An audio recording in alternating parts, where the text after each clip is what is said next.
राधे राधे सभी को। तो आज मैं आपके लेके आई हूँ एक कहानी जो लड्डू गोपाल जी की सखी सेवा की ही। ये लड्डू गोपाल की कहानी और उनकी एक ऐसे भक्त की है जो निस्वार्थ भाव से अपने प्रभु की सेवा में लीन रहती थी और अनजाने में सही लेकिन ऐसा कुछ कर जाती थी जो एक सच्चा भक्त ही कर सकता है। फिर श्री कृष्ण के बाल रूप लड्डू गोपाल की अपार कृपा उस पर कैसे बरसती है, चलो आज इस कहानी से हम देखते हैं। तो आरंभ करती हूँ ये कहानी। एक समय की बात है कि एक गांव में दो वृद्ध स्त्रियां रहती थी। दोनों का ही इस जगत में कोई नहीं था और दोनों ही एक दूसरे के सहारे बड़े प्रेम भाव से रहती थी। हालांकि दोनों के धर्म अलग अलग थे बट विचार एक ही थे दोनों के। उनमें से एक महिला हिंदू धर्म की थी और दूसरी महिला जैन धर्म की थी। दोनों अपने अपने धर्म के हिसाब से प्रभु की आराधना किया करती थी।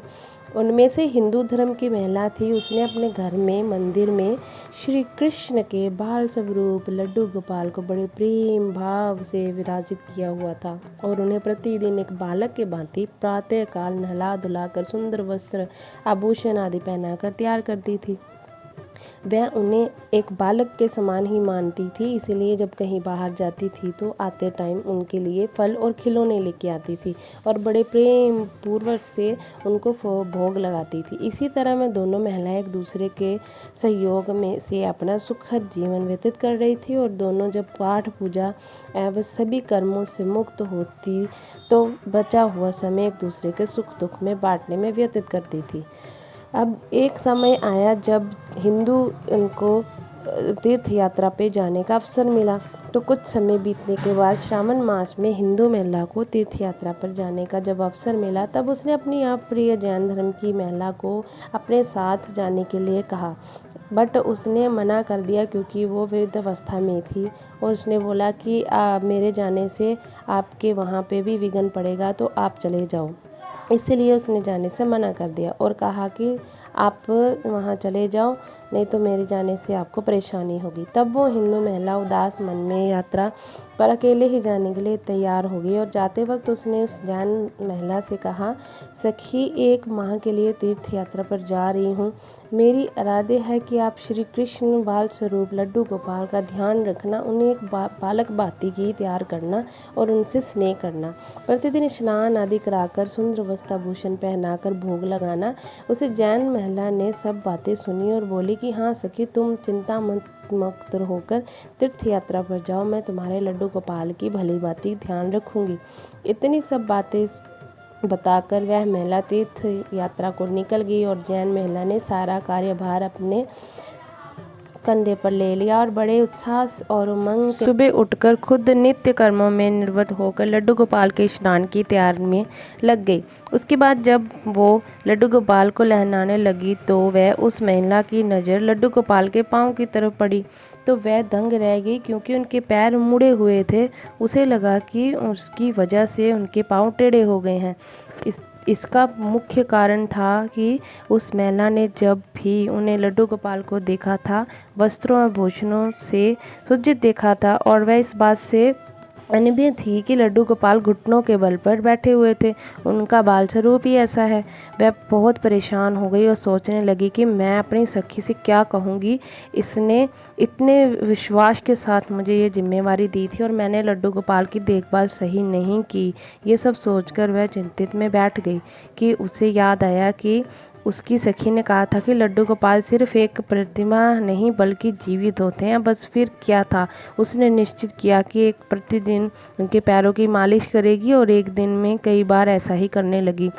और जैसे ही श्री कृष्ण का स्वभाव है कि वो बहुत दयालु और कृपालु दयावान है, तो उस वृद्ध महिला की इस नादान भक्ति से वशीभूत होकर उन्होंने उस पर अपनी अपार कृपा लुटा दी और एक दिन वह महिला रोज की भांति प्रातःकाल उठकर लड्डू गोपाल को नहलाने के प्रबंध कर रही थी। तब उनकी नज़र उनके पैरों पर पड़ी। उन्होंने देखा कि लड्डू गोपाल के पैर ठीक हो गए और सब देखकर वह वृद्ध महिला खुशी से फूली न समाई और ये सारा वृत्तांत सुनने के लिए अपनी सखी को बेसब्री से इंतजार करने लगी। तीर्थ यात्रा की जब वापसी हुई कुछ समय बाद जब वो हिंदू औरत महिला तीर्थ यात्रा से पूर्ण करके वापस आई, कुछ समय बाद जब वो हिंदू औरत तीर्थ यात्रा पूर्ण करके वापस आई तो उसने सबसे पहले अपने लड्डू गोपाल जी के दर्शन को किया और जैसे उसने लड्डू गोपाल को देखा तो आश्चर्य में पड़ गई। उसने देखा कि लड्डू गोपाल तो खड़े हुए हैं। उसने सोचा कि शायद ये उस लड्डू गोपाल की नहीं, उनके सखी के पास जाकर ये सब कुछ पूछा तो जैन धर्म की महिला ने सारा वृत्तांत उसे सुनाया। उसकी बातें सुनकर हिंदू महिला समझ गई थी कि ये सारा खेल उस मुरलीधर कृष्ण कन्हैया का है और दौड़ी दौड़ी लड्डू गोपाल के पास पहुंची और उनके चरणों में गिर बोली, हे मेरे कन्हैया, हे मुरलीधर, आपकी दया की कोई प्राष्ठा नहीं है और आपकी कृपा का कोई सानी नहीं है। और फिर उस जैन वृद्ध महिला से बोली कि हे सखी, तू धन्य है, तुझ पर श्री कृष्ण की ऐसी कृपा हुई जो कोई भी सोच नहीं सकता। तुझे नहीं पता कि हमारे लड्डू गोपाल के पाँव तो ऐसे ही होते हैं क्योंकि उनका ये बालरूप स्वरूप है और वह ये बाल स्वरूप बैठी हुई मुद्रा में है, लेकिन तेरी भक्ति ने उन पर इस स्वरूप को बदल दिया, उनके पैर सीधे कर दिए।